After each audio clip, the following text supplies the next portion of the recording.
এই গল্পের সত্যতা আছে কিনা জানি না, কিন্তু বিশ্বাসযোগ্যতা নিশ্চিত রূপেই আছে।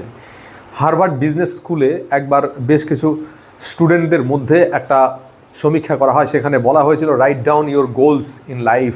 মাত্র 3% স্টুডেন্টস তাদের নিজের জীবনের গোল লিখেছিল, এবং ঠিক 25 বছর পরে যখন নাকি সেই সমীক্ষার ফল রিভিউ করা হয়, তখন দেখা যাচ্ছে যে ওই 3% ছেলে মেয়েই জীবনে কিছু করতে পেরেছিল।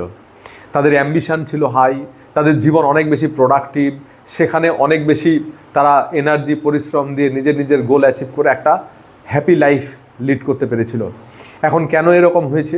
আমরা লাইফে কি করতে চাই সে বিষয়ে আমাদের ক্রিস্টাল ক্লিয়ার যদি একটা ধারণা না থাকে, তাহলে আমাদের অনেক ট্যালেন্ট থাকবে, আমাদের অনেক ক্যাপাসিটি থাকবে, আমাদের অনেক মেধা থাকবে, everything will be not in use.